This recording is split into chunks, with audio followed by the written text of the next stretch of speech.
एक ऐसा गांव जहां सुबह सूरज की रोशनी के साथ जिंदगी मुस्कुराती थी, लेकिन जैसे ही शाम ढलती पूरा गांव अचानक बिल्कुल खामोश हो जाता था। लोग तुरंत अपने दरवाजे और खिड़कियां बंद कर लेते थे और इस खामोशी के बीच बस एक आवाज गूंजती थी।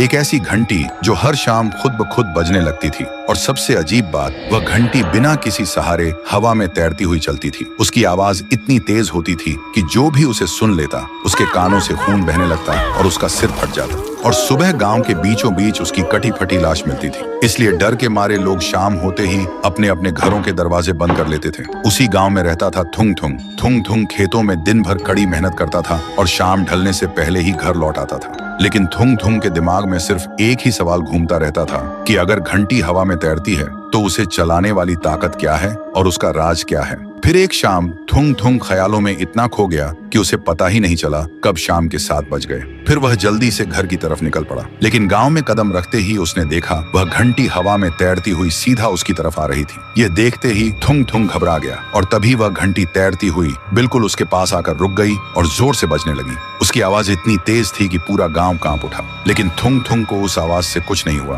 क्योंकि वह बचपन से ही बहरा था। लेकिन उसे लोगों के होंठ पढ़ना बहुत अच्छे से आता था। तभी घंटी अचानक बजना बंद हो गई और घंटी से एक छोटी बच्ची की आत्मा बाहर निकली। उसका चेहरा बिल्कुल सफेद था और आंखें चमक रही थीं। थुंग थुंग ने डरने के बजाय बड़े प्यार से पूछा, तुम तो एक मासूम बच्ची हो, फिर हर शाम इस घंटी के साथ लोगों को मौत क्यों बांटती हो? यह सुनते ही आत्मा की आंखों से आंसू बहने लगे और फिर वह बोली, मेरा नाम छुटकी है, मैं इसी गाँव में रहती थी। एक शाम मैंने देखा मेरा बाप मेरी माँ को कुल्हाड़ी से काट रहा था, क्योंकि उसे मेरी माँ से नहीं किसी और औरत से प्यार था। यह देखकर मैं डर के मारे जम गई, लेकिन मेरे बाप ने मुझे देख लिया और मुझे भी गांव के बाहर उस सुनसान कुएं में जिंदा फेंक दिया और मेरी खेलने वाली घंटी भी मेरे ऊपर फेंक दी। और मरते वक्त मेरी आखिरी चीख उस घंटी में कैद हो गई। तब से मेरी आत्मा सिर्फ अपने बाप से बदला लेना चाहती है। लेकिन इस घंटी की आवाज इतनी तेज है कि मेरे ना चाहते हुए भी बेकसूर लोग मर रहे हैं। थुंग थुंग ने जब यह सब छुटकी के होंठों से पढ़ा तो उसका खून खौल उठा और छुटकी से कहा, मैं तुम्हें तुम्हारा बदला दिलाऊंगा। फिर अगली शाम थुंग थुंग ने चुपके से छुटकी के बेरहम बाप के घर के चारों तरफ पेट्रोल छिड़क दिया। फिर जैसे ही शाम के 7 बजे छुटकी की आत्मा प्रकट हुई।